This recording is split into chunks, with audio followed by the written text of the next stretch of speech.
All right, hey everyone, Cale Grieve here with Sutton Group West Coast Realty in beautiful Victoria.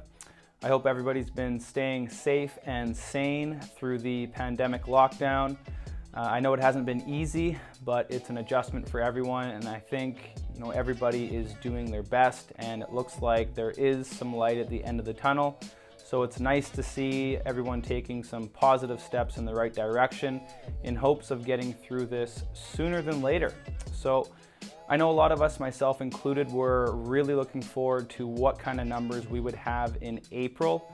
We're coming up on 2 months of the pandemic lockdown now, and April was the first full month of COVID-19 sort of taking over.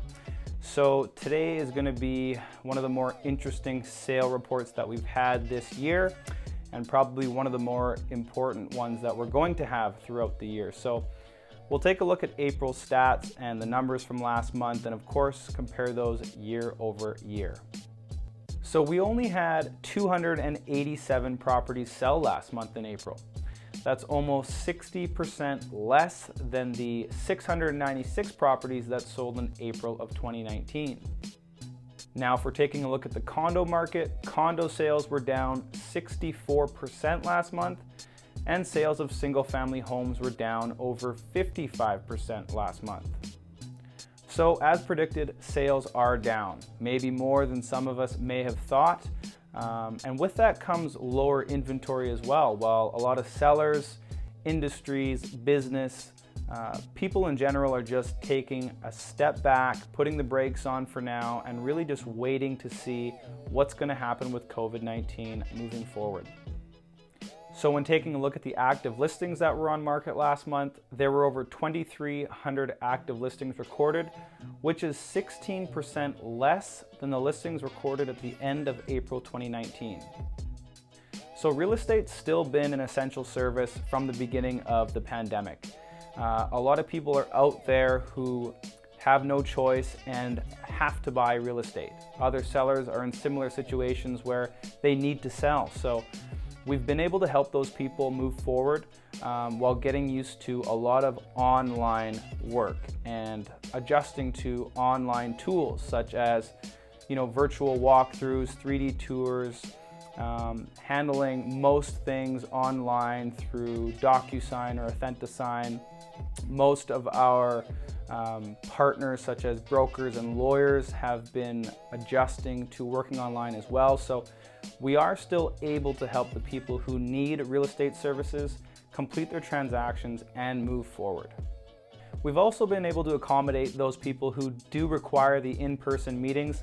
It's very uncommon that a real estate transaction will complete without actually viewing the property. So when those times do present themselves where we have to get together, we have our protocols in place to keep everyone safe as far as keeping a distance, masks, gloves, and proper sanitization.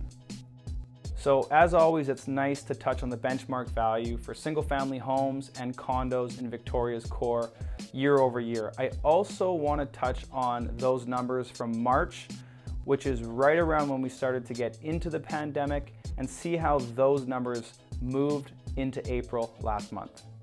So the benchmark value for a single-family home in Victoria's core in April of 2019 was right around $843,000. Now that same home in April 2020 increased by 4.6% up to $882,000, which is 0.6% more than March's value of $877,000. Now the benchmark value for a condo in Victoria's core in April of 2019 was right around $512,000. That same condo in April of 2020 increased by 3.5% up to $530,000, which is 0.2% less than March's value of $531,000.